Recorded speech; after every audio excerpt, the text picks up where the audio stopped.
hablando de un tema muy interesante, de una serie de temas titulado todo lo que tiene que ver con el pecado, desde su significado, su origen, sus consecuencias, el pecado desde el punto de vista del ser humano hacia Dios, cómo el ser humano le ofende cometiendo pecado hacia Él.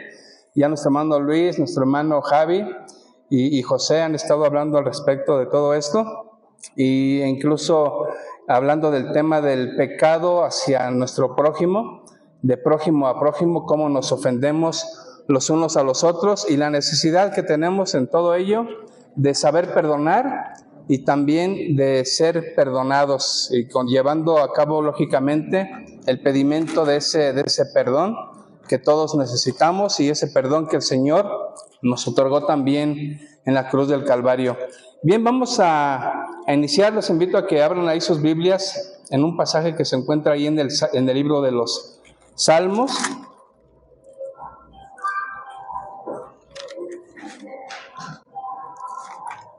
Y nuestro tema de esta noche se llama pecados contra uno mismo. Ya vimos en semanas anteriores el pecado para con Dios, hacia Dios, el pecado hacia nuestro prójimo, y ahora vamos a ver el pecado hacia uno mismo, pero no lo entendamos como el pecado hacia uno mismo de lo que el prójimo hace conmigo, no, sino del pecado que yo mismo cometo contra mí mismo. Y puede sonar algo anormal. ¿Cómo voy a pecar contra mí mismo? ¿Sí? Si cometo una infracción es porque estoy ofendiendo o agrediendo a alguien de alguna u otra manera. ¿Sí? Entonces vamos a entenderlo así. Es el pecado que cometemos contra nosotros mismos. Y este pasaje dice, Salmo 139, verso 23 y 24.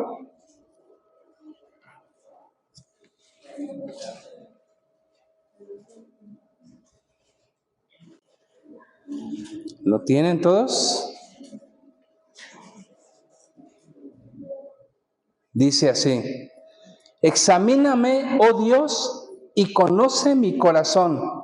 Pruébame y conoce mis pensamientos, y ve si hay en mí camino de perversidad, y guíame en el camino eterno. Que el Señor bendiga su palabra en esta noche. Y cuando hablamos acerca de pecado y sobre este término que nos dice del pecar contra uno mismo, muchas veces cuando nosotros preparamos determinado tema, buscamos que las frases del título del tema que vamos a hablar se encuentren en la Biblia, en la palabra de Dios. Y en la palabra de Dios hay al menos, tal vez pudiera haber algún otro, pero hay uno que se encuentra en el libro en la carta de la primera a los Corintios, capítulo 6, verso 18, donde habla precisamente de un pecado contra uno mismo, pero quiero advertirles que no voy a hablar de él. Sí, solamente les puedo decir que está hablando de un pecado de carácter sexual, que se dice, ahí mismo la palabra de Dios en ese pasaje, que dice que se peca contra su propio cuerpo. Pero este tema lo va a tomar, de hecho, nuestro hermano José la próxima semana.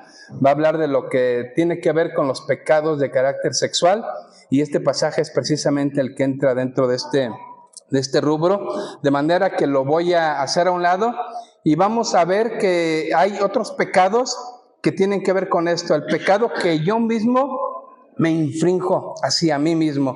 ¿Sí? Entonces vamos ahí a ver esto. Y este pasaje, cuando nos habla diciendo el salmista a Dios, examíname, oh Dios, y ve si hay en mí camino de perversidad. Es lo mismo decir, y ve en mí si hay pecado. Y es bien cierto que cada uno de nosotros reconoce los pecados que tenemos, porque somos conscientes de ello. Pero desafortunadamente muchas veces escapan de nuestra memoria, y muchas veces por no conocer la Escritura, escapan a nuestro entendimiento, a nuestro conocimiento, algunas faltas que tenemos y que las pasan desapercibidas para nosotros. Pero hay otras terceras personas que sí las miran en nosotros. Sí, es como aquel que está en cualquier tipo de evento deportivo. Sí, no es lo mismo ver el asunto dentro donde está el juego, donde está el evento, que estar en las gradas. Sí, cada uno tiene una perspectiva diferente de los acontecimientos. Y esto nos lleva a pensar en el pedimento que se hace a Dios, en que nos examine para ver si hay en nosotros camino de perversidad. Nosotros podemos acordarnos de aquel personaje que se acerca al Señor Jesucristo y le dice: Maestro bueno, ¿qué bien haré para heredar la vida eterna? Sí, y el Señor le dice: ¿conoces la ley? Sí, dice: no matarás, no robarás, no cometerás adulterio. Y le empieza a hablar de una serie de pecados que están en los 10 mandamientos. Y este joven o esta persona le dice: todo esto lo he guardado desde mi juventud. Y con este dicho prácticamente él está diciendo: no tengo pecado. Sí, la ley la he guardado desde mi juventud.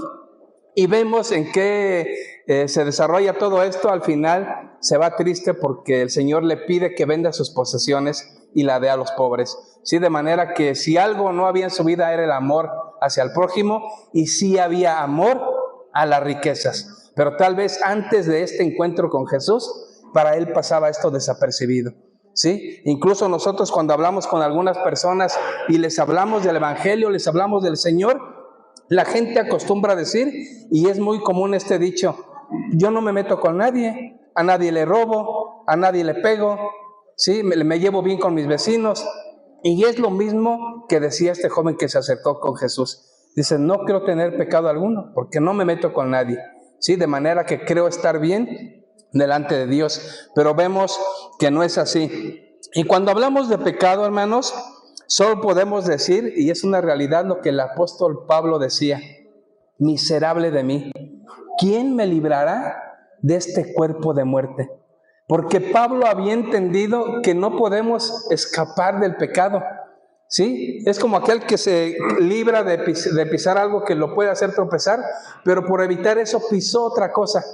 ¿Sí? Porque el camino del ser humano está lleno de eso, está lleno de pecados. Sí, y es bien cierto que podemos llevar una vida recta dentro de todo, en una manera general, pero de ninguna manera seremos incorruptibles en esta vida. Sí, siempre habrá algo en lo cual nosotros habremos de pecar, siempre habrá algo en lo cual nosotros habremos de fallar, de manera que ahí en Santiago dice que el que dice que no tiene pecado le hace a Dios mentiroso, ¿sí? Y se engaña a uno mismo, ¿sí? De modo que, gracias.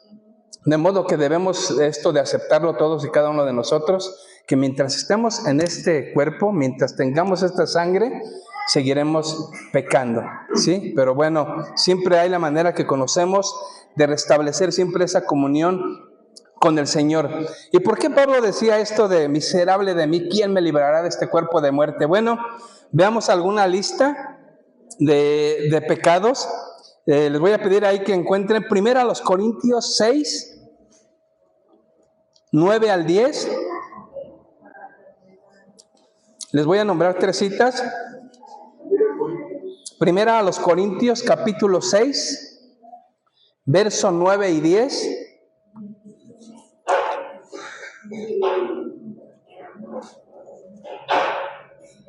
Y les voy a adelantar las otras, por si tienen oportunidad. De alguna manera vamos a esperar un tiempo para que podamos encontrarlas. La segunda se encuentra en Gálatas, la carta a los Gálatas, capítulo 5, verso 19 al 21. Gálatas 5, 19 al 21. Y la tercera cita se encuentra en el libro de Apocalipsis, capítulo 21, verso 8. Apocalipsis 21, verso 8. Y bien, la primera cita, primera a los Corintios 6, 9 y 10, dice así, y vemos qué razón tenía el apóstol Pablo. Dice: ¿no sabéis que los injustos no heredarán el reino de Dios? No erréis, ni los fornicarios, ni los idólatras, ni los adúlteros, ni los afeminados, ni los que se echan con varones, ni los ladrones, ni los avaros, ni los borrachos, ni los maldicientes, ni los estafadores heredarán el reino de Dios. Bien, esa es una pequeña lista, y tal vez mentalmente podemos decir: creo que me encuentro en una de estas, ¿sí? Como cuando va uno a ver los resultados de la escuela o en un trabajo, si quedó, se empieza uno a buscar y dice: aquí estoy. Tal vez alguno de nosotros se identifique o se identificó en el pasado con alguno de estos pecadillos, ¿sí? La segunda cita, Gálatas 5, 19 al 21, y dice el apóstol Pablo: y manifiestas son las obras de la carne, que son, agárrense, adulterio, fornicación, inmundicia, lascivia, idolatría, hechicerías, enemistades, pleitos, celos, iras, contiendas, disensiones, herejías, envidias, homicidios, borracheras, orgías y cosas semejantes a estas, acerca de las cuales os amonesto, como ya os lo he dicho antes, que los que practican tales cosas no heredarán el reino de Dios. Al igual que en la cita anterior, ¿cuál es la consecuencia de la práctica de todo esto? No heredar el reino de Dios. Y ahora la tercera cita, que se encuentra en Apocalipsis 21:8, dice así. Me espero a que lo encuentren. Es el último libro de la Biblia, de modo que creo que es más sencillo de encontrarlo.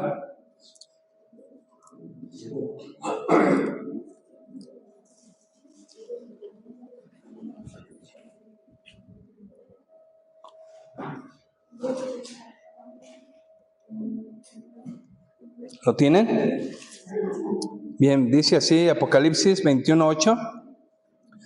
Pero los cobardes e incrédulos, los abominables y homicidas, los fornicarios y hechiceros, los idólatras y todos los mentirosos tendrán su parte en el lago que arde con fuego y azufre, que es la muerte segunda. 3 listas muy amplias de pecados, y esta lista se queda corta. Si tienen la oportunidad de ir al libro del Pentateuco, a los primeros 5 libros de la Biblia, hay 2 en particular, que es el de Levítico y Deuteronomio, donde van a encontrar una infinidad de prácticas que Dios abomina del ser humano.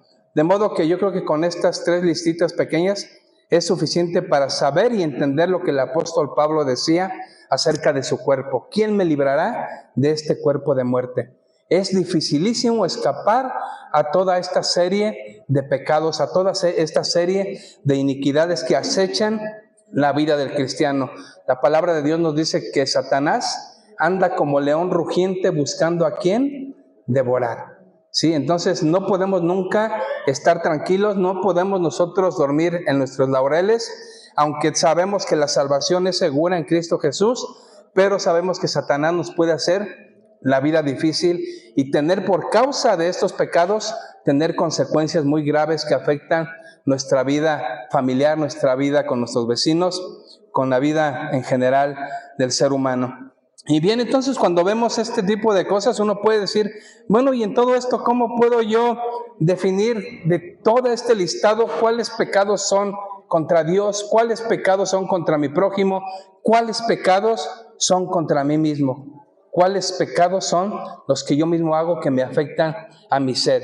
Sí, y ahí es cuando muchas personas dicen, bueno, yo tengo libertad de practicar esto porque al fin y al cabo me lo hago a mí mismo. No te estoy afectando a ti, no te estoy afectando a ti tampoco, ¿sí?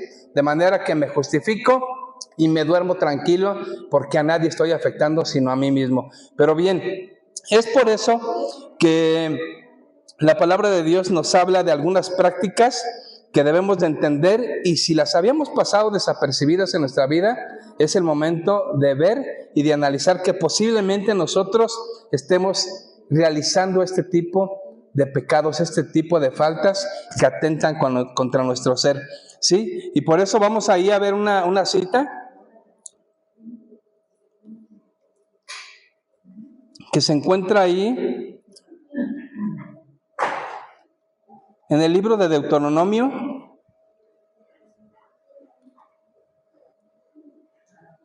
capítulo 21, y ahí van a hacer un apartado. Antes de pasar ahí, vamos a ver esta cita, la cual nos va a enseñar el por qué un pecado puede atentar contra nosotros, contra nuestro cuerpo, y por qué se considera pecado. Pero para eso es bien importante el conocer por la palabra de Dios qué es nuestro cuerpo y de quién es. ¿Sí? Y esto nos lo va a definir una cita que se encuentra ahí en la primera a los Corintios, en el capítulo 6. Primera a los Corintios, capítulo 6. Y ahorita en un momento más vemos Deuteronomio. Primera a los Corintios, capítulo 6, verso 19 y 20. Primera a los Corintios, capítulo 6, verso 19 y 20. Y dice así, recuerden las preguntas, ¿qué es mi cuerpo y de quién es? Dice así, ¿o ignoráis que vuestro cuerpo es templo del Espíritu Santo, el cual está en vosotros, el cual tenéis de Dios, y que no sois vuestros? Sí, primera respuesta contestada, este cuerpo es templo del Espíritu Santo. ¿Sí? Dice el verso 20, porque habéis sido comprados por precio, glorificad pues a Dios en vuestro cuerpo y en vuestro espíritu, los cuales son de Dios. ¿Sí? Si pensabas que eras dueño absoluto de este cuerpo, de carne y hueso y sangre, es la noticia que la palabra de Dios te da. Este cuerpo no es tuyo. Si has creído en el Señor Jesucristo, Él te ha comprado a precio de sangre. ¿Sí? De manera que este cuerpo ya no es tuyo, ya le pertenece a Dios, y es así que nos convertimos únicamente en mayordomos de este cuerpo. Este cuerpo es del Señor y yo tengo que cuidarlo, porque no es mío, es de Él. Yo cuando tengo un objeto, un bien o un inmueble, lo que sea, y que se me encarga, no puedo yo hacer y deshacer con él. ¿Sí? Tengo que cuidarlo porque no me pertenece y le tengo que dar cuentas al verdadero dueño. De modo que esa debe de ser nuestra preocupación de cada uno de nosotros, de tener una buena mayordomía sobre este cuerpo que el Señor nos ha dado. Y es así como pasamos a esta cita de Deuteronomio, capítulo 21, entendiendo que el cuerpo no es nuestro y que debemos cuidarlo, no debemos atentar contra él. Y ahí en Deuteronomio 21, del verso 18 al 21,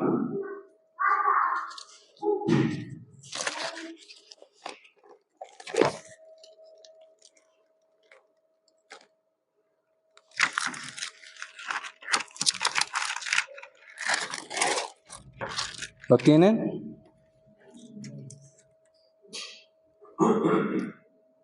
Lo leo, dice así: si alguno tuviere un hijo contumaz y rebelde, que no obedeciere a la voz de su padre, ni a la voz de su madre, y habiéndole castigado no les obedeciere, entonces lo tomarán su padre y su madre, y lo sacarán ante los ancianos de su ciudad y a la puerta del lugar donde viva, y dirán a los ancianos de la ciudad: este nuestro hijo es contumaz y rebelde, no obedece a nuestra voz, es glotón y borracho. Vamos a dejar a un lado lo de contumaz y rebelde, que es prácticamente un mismo significado, es una rebeldía. El ser contumaz es ser rebelde, pero con mayor obstinación. Y bien, pero aquí hay dos prácticas, glotón y borracho. ¿En qué le afecta a una tercera persona si yo soy glotón? No me estoy metiendo con él. El asunto está entre la comida y yo. ¿A quién le puede interesar? Bueno, hemos visto a quién le interesa, a Dios. El cuerpo le pertenece a Él. De manera que es aquí donde nosotros tenemos que tener mucho cuidado con las disciplinas que tenemos en nuestra vida diaria para con nuestro cuerpo. Sabemos que la glotonería es un apetito insaciable que tiene el ser humano, y eso nos priva muchas veces del ser agradecidos, porque algunas de las oraciones o pedimentos del pueblo de Dios, aún del mismo Señor Jesucristo en aquella oración conocida como el Padre Nuestro, en el cual pide por el pan de cada día. ¿Sí? Y escuchen bien, es el pan de cada día, no el pan de todo el día. Sí, el Señor nos da lo necesario.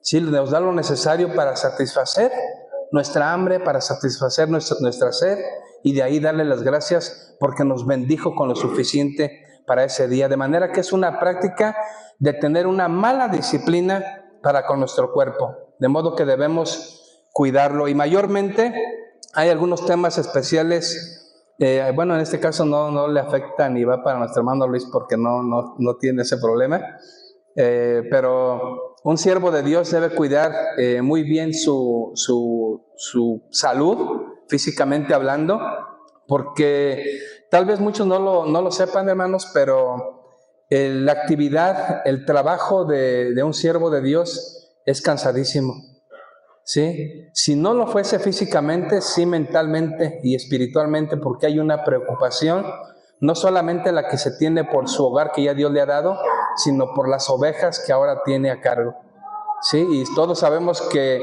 un problema mental, un estrés, también afecta en demasía el cuerpo humano, ¿sí? De manera que puede verse en un adelgazamiento, en una anemia, en tantas cosas en las que se puede manifestar, de manera que un siervo de Dios requiere de una buena disciplina, un buen trato para con su cuerpo. Y es así como en este pasaje podemos entender la manera en cómo alguien puede atentar contra su cuerpo. En esta cita veíamos por medio de la glotonería, y ahí nombra también otro hecho que es la borrachera o la embriaguez. Yo me acuerdo que hace algunos años, parece ser que eran agrupaciones que ayudan en el dominio, en el salir adelante en el tema de la embriaguez, en tema del alcohol, del alcoholismo. Y recuerdo que en televisión decían, empezaba el anuncio así: el alcoholismo es una enfermedad progresiva y mortal. Y aquí es algo bien interesante, porque si fuese enfermedad, entonces el Señor estaría juzgando a alguien por ser enfermo, ¿sí? O sea, no juzga al diabético, no juzga al del cáncer, no juzga al que está malo del hígado, ¿no? Debemos de entender que bíblicamente la embriaguez, ¿sí?, la borrachera, es un pecado, no es una enfermedad, ¿sí? Aunque tiene sus consecuencias físicas, pero debemos entender que no es una enfermedad, porque es un acto, una actividad que el Señor va a juzgar y juzga, ¿sí? De modo que es un pecado que no nos atrevemos a juzgar a las personas que atraviesan por esas problemáticas, porque sus razones han de haber tenido razones que tal vez problemas que no supieron o no han sabido atender, pero que eso no lo quita de ser un pecado delante de Dios. Y bien, entonces en base a esto debemos entender que también hay otro tipo de pecados de esta naturaleza.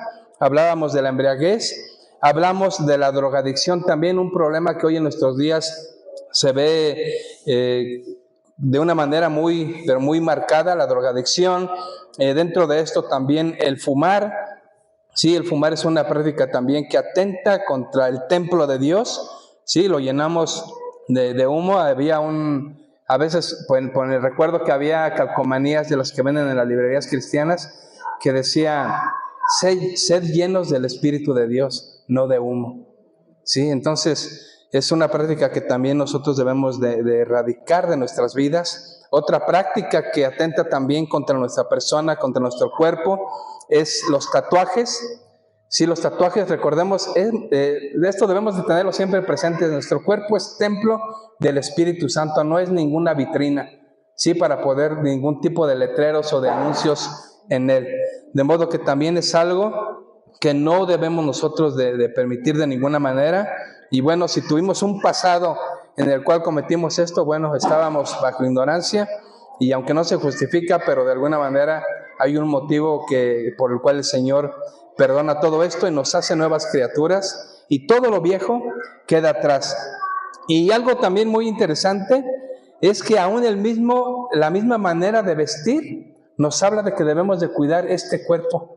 Sí, la palabra de Dios nos habla también del vestir de una manera decorosa, de una manera recatada, tanto para el hombre como para la mujer. Y aquí muchas veces se desata una controversia en cuanto a algunos grupos religiosos también, o iglesias, independientemente de las denominaciones que sean, pero permiten o formulan reglas donde dicen: es que aquí está prohibido el ponerse pantalón. Sí, y ellos arguyen que la palabra de Dios dice que no vista con pantalón, cuando la palabra de Dios, y los invito a que veamos esto, ahí en el libro de Deuteronomio, capítulo 22, ahí adelantito de donde vimos lo de el joven contumaz y rebelde, Deuteronomio 22:5.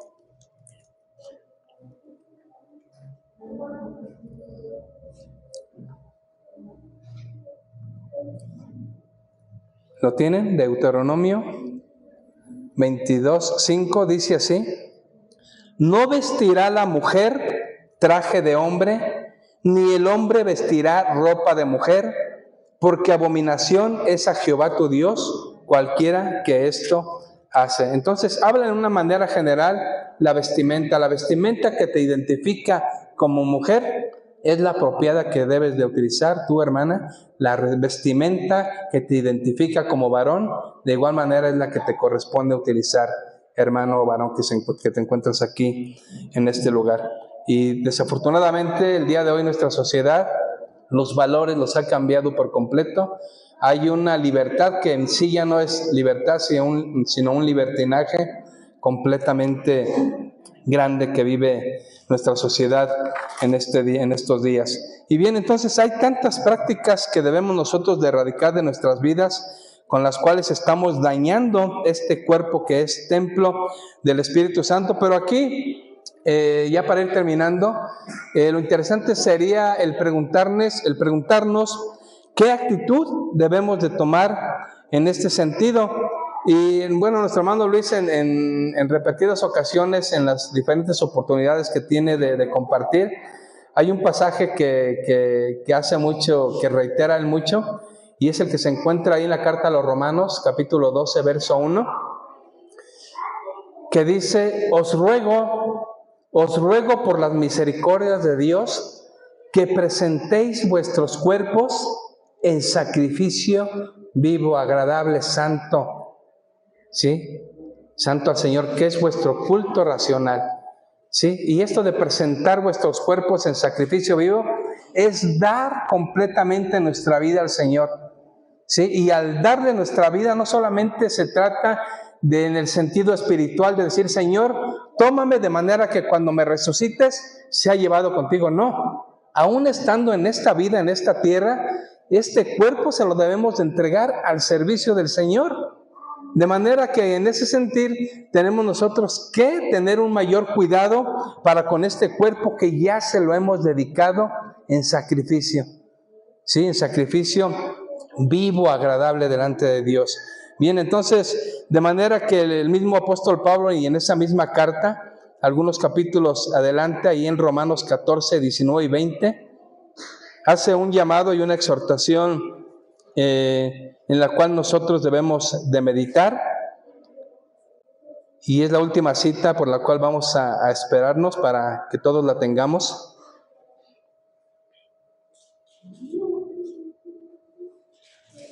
Y en esta cita de Romanos 14 se está tratando un tema acerca del alimento. Recordamos que se desató una controversia en cuanto a si era lícito o si estaba bien delante de Dios el comer de determinados animales que habían sido utilizados también para sacrificios a ídolos. Entonces había esta controversia, y bueno, ¿y puedo tomar de ese alimento que fue ofrecido a ídolos? ¿No me estaré yo contaminando? Entonces se estaba haciendo un problema muy grande por algo que es la comida, por el alimento. Y por ese tema podía hacerse caer a personas que iban empezando en el Evangelio, o a personas que se les denomina débiles, ¿sí? Es decir, que son susceptibles de caer, de desanimarse por causa de aquel hermano que ven que está haciendo algo que ellos piensan que no es aprobado, que no debería de hacerse. Entonces, en ese sentido, el apóstol Pablo les dice a los romanos, les dice, Romanos 14, 19, 20, así que sigamos lo que contribuye a la paz y a la mutua edificación. Verso 20, no destruyas la obra de Dios por causa de la comida. Si en este caso era el alimento lo que estaba ocasionando este problema que destruía la obra de Dios. Sí, ahora quita esa palabra por la comida. No permitas que la obra de Dios sea destruida por tu vicio. No permitas que la obra de Dios sea destruida por los tatuajes que te sigues haciendo. Sí, ¿y en qué radica esta destrucción? Que la persona que no conoce a Dios no va a pararse en este lugar porque dice, ¿y a qué voy a ese lugar? Mira cómo estás, mira cómo te vistes, mira los tatuajes que te has hecho. ¿sí? Mira, te veo siempre tomando cervezas, te veo con tu vicio.